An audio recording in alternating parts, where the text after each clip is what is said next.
वो क्या करते हैं, उसी को डॉक्यूमेंट को सिलेक्ट किया, न्यू इनरोलमेंट में डाला, अपडेट भेज दिया हमारे पास वो बस एक कैटेगरी आता है, फोटो और एक पीओआई। पीओआई में क्या है, सेल्फ डिक्लेरेशन। बहुत केसेस आ रहे हैं अभी, बहुत। अब मैं इसको क्या समझू, इंटेंशनल है, लैक ऑफ ट्रेनिंग है, या आप जानबूझ के कर रहे हो?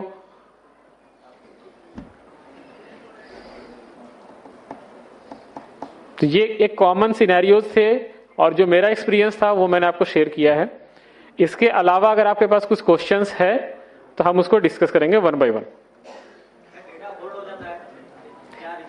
डेटा होल्ड नहीं होता है, डेटा एमडीडी में होल्ड होता है। एमडीडी में टोटल 4 प्रोसेस है। आप सुनो, एमडीडी में टोटल 4 बैच के प्रोसेस चलते हैं, ठीक है। उस 4 बैच के प्रोसेस में 4 ऑटोमेटिक है और 4 मैनुअल है। अगर किसी जगह पे वो सस्पिशियस लगा सिस्टम को, लेकिन जो मैनुअली जो चेक कर रहा है उसको लगा कि नहीं ये पास हो जाना चाहिए, उस केस में वो 2-3 साइकिल घूमता है। तो वहां पे आपके पास वो जो चेक करोगे तो दिखेगा डेटा होल्ड पे। क्यों? क्योंकि वो मल्टीपल टाइम वो रिप्रोसेस हो रहा है।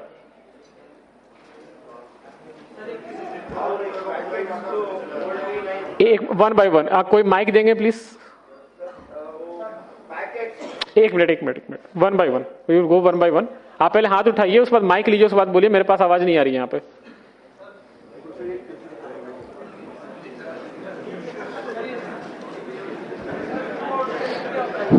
हेलो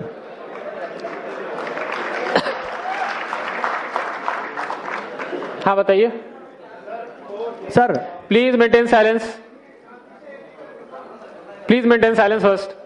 सर जब एनरोलमेंट करते हैं, सर मैं इधर एनरोलमेंट करते हैं, एक बंदे की मशीन है, उसमें वो बंदा एनरोलमेंट करता है, उसमें एनरोलमेंट लिखा हुआ रहा है enrolment got rejected due to technical reason.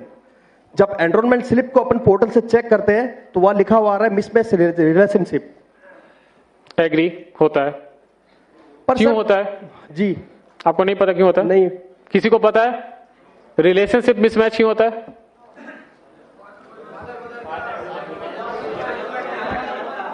बता दिया आंसर। नहीं सर, उस बंदे का पर्टिकुलरली 16 स्लिप सेम कंडीशन में रिजेक्ट हुआ है और आज तक 16 एनरोलमेंट ही किए उसने, सारे रिजेक्ट हो रहे हैं। वो एचओए बेस्ड एनरोलमेंट है? नहीं, मोबाइल नंबर अपडेट हो रहा है सर। मोबाइल नंबर अपडेट है? Only mobile number update sir. एक मिनट, मेंटेन साइलेंस।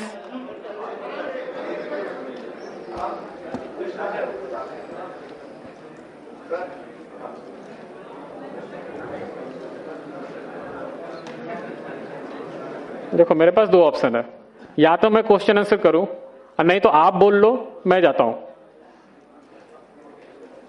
मेरे पास नॉलेज है, इंफॉर्मेशन अगर आपको चाहिए तो ठीक है, नहीं चाहिए तो जैसे सिस्टम चल रहा हो चलता ही रहेगा, कुछ भी कर लो, आप सुधार नहीं सकते। एक क्वेश्चन है, क्वेश्चन वन बाय वन कीजिए, उसको एड्रेस करेंगे तो शायद जिसको नहीं पता उसको भी समझ में आएगा कि वो ऐसा प्रॉब्लम है। शायद मेरे लिए भी वो न्यू लर्निंग कर्व हो।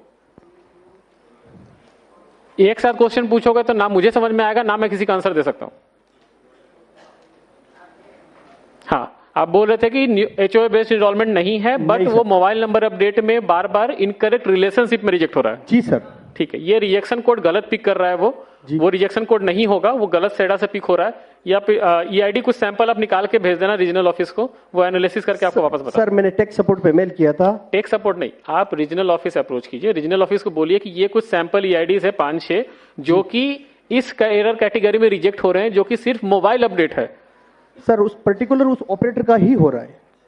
एग्जैक्टली यही मैं बोल रहा हूँ कि किसी एक पर्टिकुलर एक सिनेरियोज में हो रहा है ना, तो उस सिनेरियोज का एक एनालिसिस करना पड़ेगा, जो आपको रीजनल ऑफिस जो कि आपको उसका हेल्प करेगी।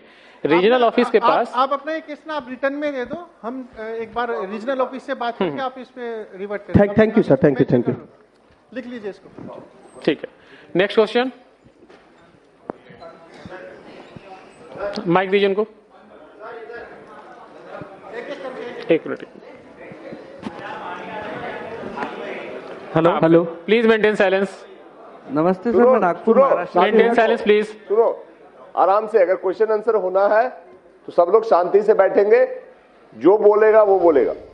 एक आदमी है, हाथ उठा दो, देख लेता है, एक एक करके पहुंचेंगे। 500 में सबको मौका नहीं मिलेगा। 2-4-10 सवाल जरूर ले लिए जाएंगे, जिसका ज्यादा रिलेवेंट है वो अच्छा है, बट किसी सवाल पे सबको हल्ला करने की कोई जरूरत नहीं। सुनो, इसीलिए है क्योंकि सीखने के लिए और समझने के लिए बुलाया गया है। जो तुम्हारे इश्यूज हैं वो सुन रहे हैं, समझ रहे हैं। जो यहाँ सॉल्यूशन नहीं होगा वो सॉल्यूशन हम नोट करवा करके बैठ इनसे बात कर लेंगे, बट एक एक कर करके बोलो, सब बोलोगे तो कुछ भी नहीं होगा। चलो जी हाँ बताइए। सर, ये कह रहा सर मैं नागपुर महाराष्ट्र से हूँ। मेरा क्वेश्चन एड्रेस चेंज से रिलेटेड है। एड्रेस चेंज में पहले son of, daughter of, care of, इस तरह के 3 ऑप्शंस आते थे।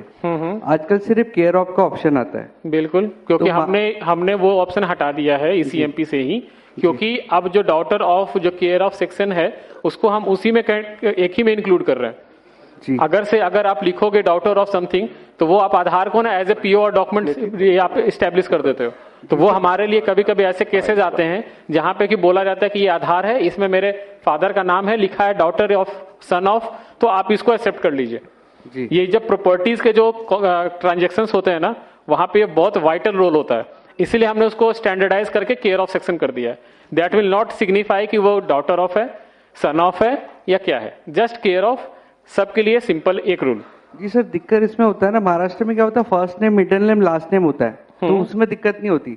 कुछ लोग MP साइड से आते हैं, उसका नाम होता है अशोक कुमार और पिता का नाम होता है मुकेश कुमार, तो वो लोग साथ में नहीं लिखते, वो नाम में फर्स्ट नेम में ही लिखते हैं अशोक कुमार, और फिर नीचे में सन ऑफ का ऑप्शन होता था, तो वहाँ मुकेश कुमार, फिर एड्रेस स्टार्ट होता था। तो अभी साथ में लिखने के लिए उसके पास डॉक्यूमेंट नहीं होता, उसके पास सिर्फ मुकेश कुमार का ही डॉक्यूमेंट रहेगा, पापा का नाम साथ में ऐड नहीं रहता उसके डॉक्यूमेंट में। नहीं, तो आप केयर ऑफ सेक्शन में ही उसको डाल दीजिए ना, मेरे पास तो रेस्पेक्टिव डॉक्यूमेंट आ गया ना उसका। जी जी। उनको क्यों चाहिए कि वो सन ऑफ ही लिखवाएं अपने आधार पे? तो क्योंकि वो नाम के साथ ऐड नहीं होता ना उनके पापा का नाम, वो साथ में सिर्फ फर्स्ट नेम और कुमार ऐड करवाते हैं बस। एग्जैक्टली वही मैं बोलना चाह रहा हूँ कि जो रेसिडेंट के इस पॉइंट ऑफ व्यू से सोच रहे हैं, आप आधार के पॉइंट ऑफ व्यू से सोचिए कि अगर मैंने ये लीनियंसी दी, तो कल को कोई भी जो नेम अपडेट होता है, वो नेम अपडेट भी कोई एक ID प्रूफ दिखा के वो कर लेगा। जो एक पैन कार्ड दिखाएगा, वो बोलेगा कि ऊपर मेरा नेम है, नीचे फादर नेम है, आप उसको पिक कर लो। मैं क्यों पिक करूं उस चीज को? इसीलिए हमने उसको स्टैंडर्डाइज कर दिया है कि नहीं, केयर ऑफ सेक्शन ही रहेगा। आप जो एनरोलमेंट स्लिप में आप डालोगे, उसके कॉरेस्पॉन्डिंग जो डॉक्यूमेंट होगा, वहां पे अगर उनका नाम होगा तो वेल एंड गुड है, नहीं होगा तो हम उसको रिजेक्ट करेंगे। जी। और सर, एड्रेस रिलेटेड एक और क्वेश्चन है, अगर इलेक्ट्रिसिटी बिल हम ऐड कर रहे हैं प्रूफ ऑफ रेसिडेंट में, सुनो, बाकी लोगों को भी समय दो। सर सेम एड्रेस से रिलेटेड पूछ रहा हूँ। ठीक है, दूसरे लोग भी पूछ लेंगे। सर सर एक एरर आ रही है, हम अपडेट किया, कहां से बोल रहे हैं? हाँ सर, आधार कार्ड अपडेट किया, 4 दिन बाद साइट पे स्टेटस चेक किया, आधार ही सक्सेसफुली अपडेटेड जनरेटेड, लेकिन डेटा उसका डाउनलोड कर रहे हैं तो पुराना ही डेटा उसका शो कर रहा है। बिल्कुल हो सकता है। आधार अपडेट होने के बाद जो मैंने FMS तक आपको फ्रॉड मैनेजमेंट सिस्टम तक समझाया था, उसके बाद एक प्रोसेस होता है UID पिकर। UID पिकर में क्या होता है कि अगर न्यू इनरोलमेंट है तो एक 12 नंबर का रैंडम जो डिजिट है वो पिक करके उसके साथ एसोसिएट होगा, या फिर अगर अपडेट है तो उस नंबर के साथ उसको लिंक करके आधार जनरेट किया जाता है, जो कि बाद में XML फाइल जनरेट होता है। आधार आपका अपडेट हो गया है, लेकिन जब तक XML फाइल जनरेट नहीं होगा तब तक आप उसको डाउनलोड नहीं कर सकते। XML फाइल इज बेसिकली जो आपका लुक एंड फील होता है ना, जो आप डाउनलोड करते हैं, उसको XML फाइल बोलते हैं। तो वो जब होगा तो फिर आप उसको डाउनलोड कर सकते हैं। 1 मिनट, कहां से? हाँ बताइए। वो कुछ बोलना चाह रहा था। हाँ बताओ। हाँ इधर।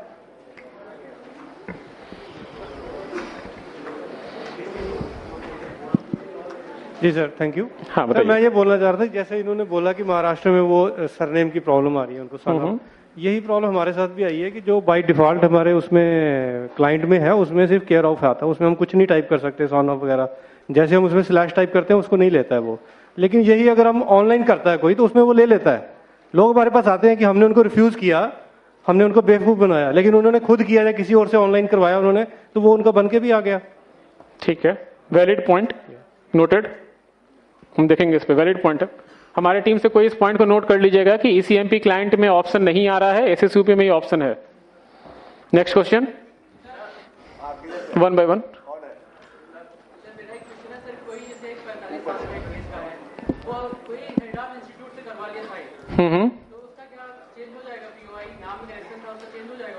नहीं, क्यों होगा चेंज? यार सुनो सुनो सुनो सुनो सुनो, पहली बात ये आर्गुमेंट और डिबेट की जगह नहीं है। ऑथोरिटी ने डिसाइड किया है कि हेड ऑफ इंस्टीट्यूशन के सर्टिफिकेट के आधार पे नाम का चेंज नहीं होगा, तो अगर उसको चेंज करना है तो वो एप्लीकेशन लगाए, वो अलग से प्रोसेस से वो देखेंगे। यहाँ पे हेड ऑफ स्पेल चेक जो भी है, हेड ऑफ इंस्टीट्यूशन को इस तरह के कोई पावर नहीं है कि वो ये सर्टिफिकेट दे सके। वो हेड ऑफ इंस्टीट्यूशन है, वो स्पेल चेक करने वाला इस ऑथोरिटी नहीं है। तो जो रूल है वो समझो और उसके हिसाब से काम करो, ठीक है। मैं आपका इसका क्वेश्चन का आंसर सिंपल देता हूं। तो एक मिनट थोड़े दिन रुक जाइए, नया लिस्ट आ जाएगा। हाँ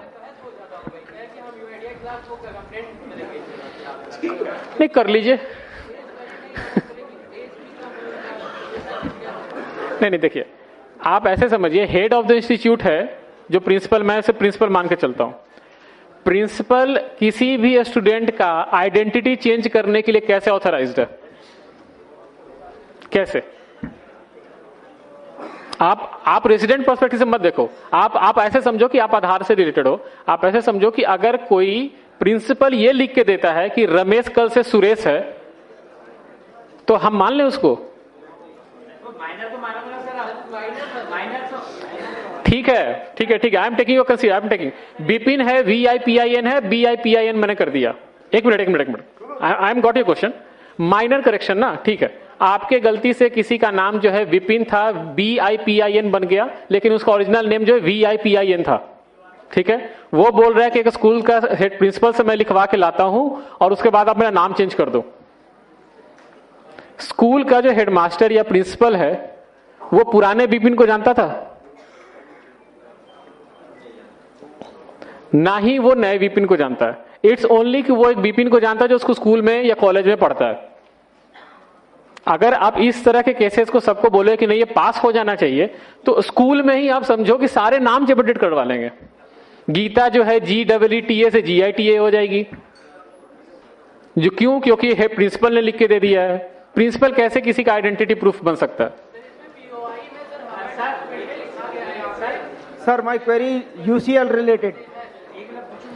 एक मिनट।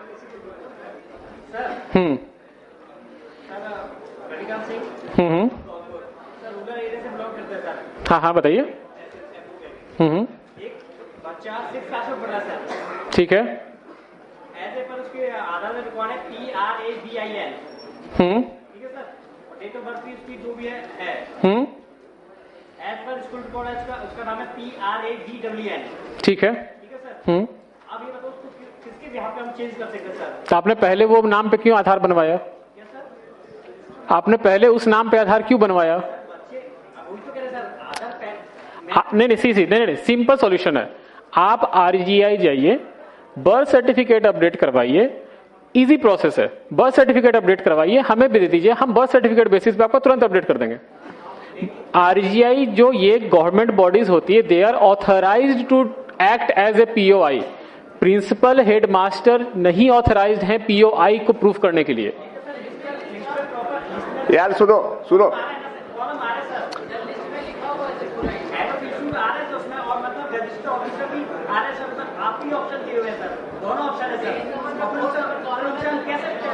एक मिनट। क्या लिखा हुआ है लिस्ट ऑफ डॉक्यूमेंट में?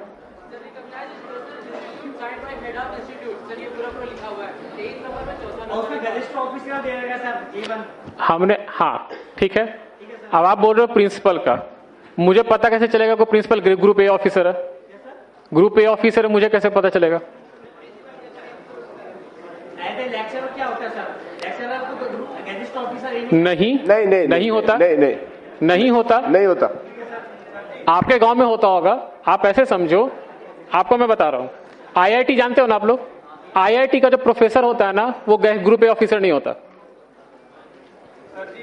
आप देखो, आप रेसिडेंट पर्सपेक्टिव से जो क्वेश्चन पूछ रहे हो ना, आप मेरे पर्सपेक्टिव से देखो कि अगर मेरे पास ना ऐसे करोड़ों सिनेरियोज होते हैं, अगर मैं ऐसे सिनेरियोज पिक करके मैं पैकेट पास करूं ना, तो ऐसे इन नंबर ऑफ केसेस और बनेंगे। डिक्लाइन करने का एक प्रॉपर रीजन तो दीजिए कि हम उनको ये बोल सके इस वजह से हम नहीं बना रहे इनको। आप रेगुलर POI डॉक्यूमेंट लेके हम बनाना चाहते नहीं सी बनाना नहीं है सर। आप आप देखिए न्यू इनरोलमेंट जो है, आप सुनो, मेरा नाम XYZ था, ठीक है, XYZ मेरा नाम आधार में बन गया, ठीक है, XYZ आधार में नाम बन गया, अब मुझे उसको XYA करवाना है, ठीक है। आप कोई भी रेगुलर POI डॉक्यूमेंट ले आइए, हम उसे अपडेट कर देंगे, लेकिन ऐसे डॉक्यूमेंट लेके मत आइए जो कि किसी का डिक्लेयर्ड होगा। अब एक सवाल इधर से ले रहे हैं। एक minute sir my query UC maintain silence first. हाँ सर बताइए। Sir maximum time of update 3 महीने 4 महीने तक होल्ड में रहता है और उसके बाद में अंडर प्रोसेस ही लिखा हुआ आता है, भले ही हमने केवल मोबाइल नंबर अपडेट किया हो। एग्री होता है। तो कोई सॉल्यूशन इसके लिए देखिए, ये जो है ये कोई इंटेंशनल प्रॉब्लम नहीं है। ये क्या होता है ना कि जब आप कोई भी आधार को अपडेट करते हैं, आप वहां पे बताते हैं कि मोबाइल नंबर अपडेट है, लेकिन जो प्रोसेस है पूरा अपडेट होने का, वो प्रोसेस तो वो ट्रेवल करेगा। उसके बीच में कहीं पे भी उस पैकेट का स्ट्रक्चर खराब हो गया ड्यू टू टेक्निकल रीजंस, मतलब टेक सेंटर में कुछ हुआ, हमने ECMP क्लाइंट वर्जन अपडेट कर दिया, या फिर कुछ ऐसे कुछ अपडेट आ गए, इसकी वजह से क्या होता है कि उसका रैंडम में बीच रास्ते में उसका पैकेट का स्ट्रक्चर खराब हो जाता है। वो उसको बार बार रिकॉल करता रहेगा कि पुराने वाले आइडेंटिटी पे, कभी कभी पास कर जाता है, कभी कभी वो अंडर प्रोसेस अटक जाता है, कभी कभी ये भी होता है कि आप ECMP से डालिए, वो अंडर प्रोसेस है, SSUP से डालिए, वो पास पहले निकल जाता है। कई बार कस्टमर के पास में रिजेक्ट का मैसेज आता है और जब डाउनलोड करते हैं तो सही से डाउनलोड हो जाता है। हाँ बिल्कुल, वो देखिए हमने क्या बोला कि हमारा जो सेडा सिस्टम है, सेडा सिस्टम पे हमने अपडेट कर दिया, जो पोर्टल है या रेसिडेंट को जो मैसेज जा रहा वहां अपडेट नहीं हुआ, लेकिन जो उसका XML फाइल है वो जनरेट हो गया, उस केस में उसका आधार अपडेट हो चुका है, वो डाउनलोड कर सकते हैं, लेकिन जो पोर्टल जो आप बात कर रहे हो अंडर प्रोसेस है, वो वहां पे अपडेट नहीं हुआ है।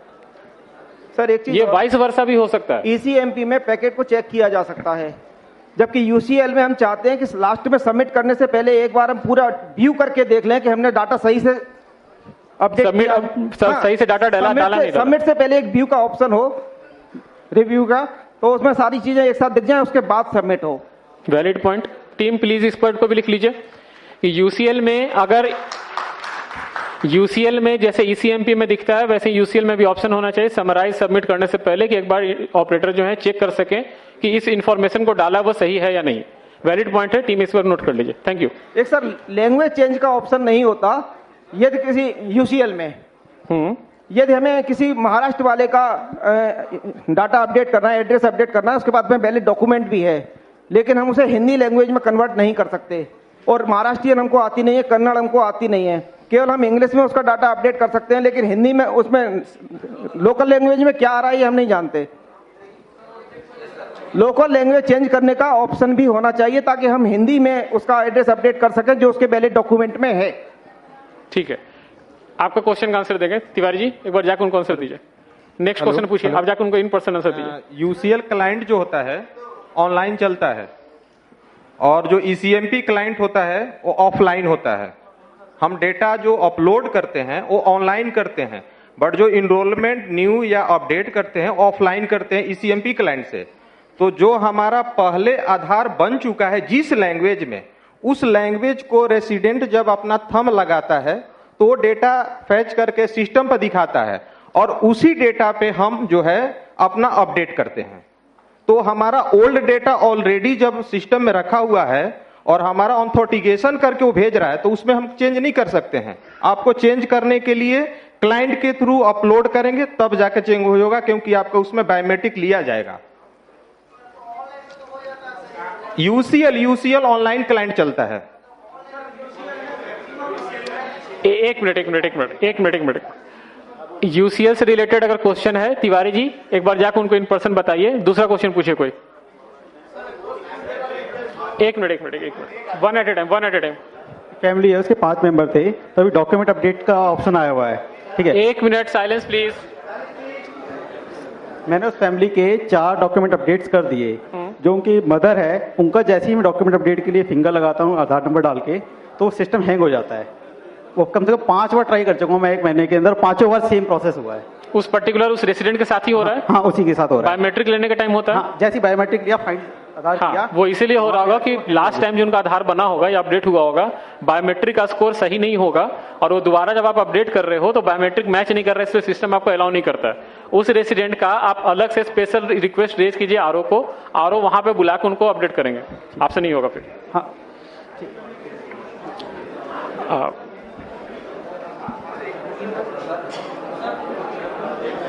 सर जैसे नेम की, डेट ऑफ बर्थ और जेंडर की लिमिट है, तो बायोमेट्रिक की लिमिट तो नहीं है? बायोमेट्रिक अपडेट करने की नहीं, यस, कोई लिमिट नहीं। हाँ, ठीक है, जितनी बार चाहे करवा सकते हैं। Thank you. चलिए क्लोज कर सकते हैं। बाकी सवाल आप लोग अपने अपने लिख के दे दीजिए, हम लोग कलेक्ट कर लेंगे। हमारे ऑफिसर्स यहाँ पे हैं, दे विल कलेक्ट। आप एक काम कीजिए, देखिए सबका क्वेश्चन तो मैं नहीं ले सकता हूं, जो मोटा मोटी क्वेश्चन था और जो एरर था वो मैंने आपको समझा दिया। मेरे पास एक क्वेश्चन भी आया कि डेटा प्रोसेस एरर में क्यों रिजेक्ट होता है। मैंने अभी बताया आपको कि डेटा प्रोसेस और जो टेक्निकल एरर्स है ये इसलिए इसका नाम रखा गया क्योंकि इसका जो एग्जैक्ट डिटेल्स है वो अगर मैं आपको समझाऊं या रेसिडेंट को समझाऊं तो नहीं समझ में आएगा। आप एक काम कीजिए, आपके जो क्वेश्चंस हैं आप कंसोलिडेट करके सीएससी टीम लीडर्स को, मेंबर्स को दीजिए, वो एक बार उनके थ्रू हमारे पास आएगा, हम उसको एड्रेस करके आपके पास वापस भिजवा देंगे, ठीक है। और एक चीज, one last thing, please maintain silence. सब लोग प्लीज शांति बनाओ, सबके सवाल नहीं हो सकते हैं, बहुत समय उतना नहीं है, पर्पस वो नहीं है, उन्होंने बहुत कुछ बताया है, बाकी आप दे दो। लास्ट चीज आप, सॉरी सर एक मिनट, लास्ट चीज आप लोग एक बार ध्यान रखिए, न्यू इनरोलमेंट प्लीज। बैठ जाओ ऊपर, सुनो कौन है सरदार जी, बैठ जाइए आप लोग ऊपर सारे प्लीज। न्यू इनरोलमेंट जो मैंने पहले भी बोला था, मैं फिर से लास्ट में बोल रहा हूं, न्यू इनरोलमेंट पे आप कोई लीनियंसी, कोई लिवरेज नहीं देंगे for the age group greater than 18 years. एक भी डॉक्यूमेंट में ओवरराइटिंग है, सस्पिशियस लग रहा है या कोई भी इशू आपके लेवल पे दिख रहा है, आप उसको एक्सेप्ट नहीं करेंगे, मेरे पास नहीं भेजेंगे आप उसको पैकेट को। हमारे पास स्ट्रिक्ट ऑर्डर है from ministry of home affairs on the new enrolment, आप इस चीज को सीरियसली लीजिएगा। न्यू इनरोलमेंट में अगर क्यूसी में पास होता है, क्यूसी विल बी पेनलाइज्ड, और इनरोलमेंट ऑपरेटर अगर हमें भेज रहा है वो भी पेनलाइज होंगे और ज्यादा होंगे, क्योंकि अब जितने आधार बन गए हैं मैक्सिमम लोग आइडेंटिटी चेंज करवा रहे हैं, और आइडेंटिटी चेंज करने के लिए जो मैंने आपको बताया था स्टैंडर्ड सर्टिफिकेट मैक्सिमम लोग यूज कर रहे हैं। आप स्टैंडर्ड सर्टिफिकेट नहीं लोगे for the name change, gadget notification हो ना हो doesn't matter, standard certificate is not applicable. ये 2 पॉइंट आप ध्यान रखेंगे आगे से जब भी इनरोलमेंट या अपडेट कीजिएगा। Standard certificate for old POI और न्यू इनरोलमेंट में हर एक टैब में मुझे डॉक्यूमेंट चाहिए और वैलिड डॉक्यूमेंट चाहिए। क्लियर है?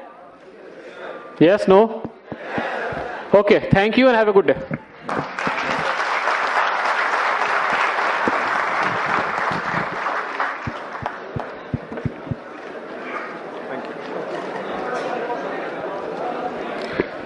Thank you sir. सभी लोग 5 मिनट बैठ जाएं, बात ना करें आपस में, हम सेशन के अंत में पहुंच गए हैं। एक इंपॉर्टेंट अनाउंसमेंट है सबके लिए, प्लीज इसे नोट कर लीजिएगा। ये 3 बस नंबर्स हैं, आप नोट कीजिए। जिनको भी दिल्ली रेलवे स्टेशन जाना है वो इन 3 बसेस को बोर्ड करेंगे, आप नोट कर लीजिए, मैं रिपीट करता हूं। यूपी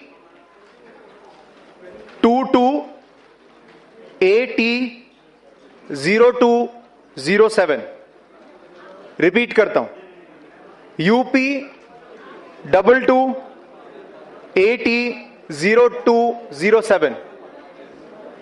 एक और नंबर है वो नोट कीजिए, यूपी 22 AT 0405। एक बार दोबारा बोलता हूं, UP 22 AT 0405 and last UP 22 AT 4711।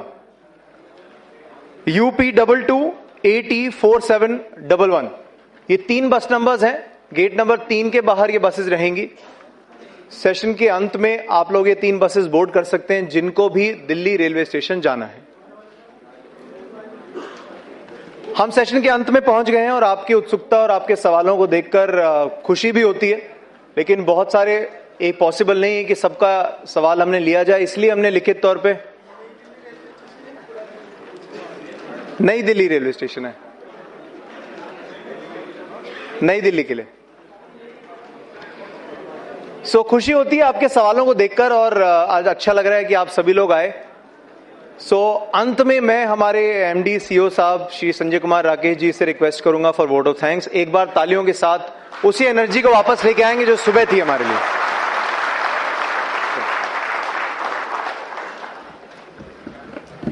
Thank you दीक्षांत। आज सब आप लोग दिन भर रहे हो, दिन भर का सेशन, सबको बहुत बहुत धन्यवाद। और मेरे ख्याल से बहुत अच्छा सेशन रहा, आपकी एनर्जी देख के बड़ी खुशी हुई। एक बार आप लोग अपने लिए ताली कर लो।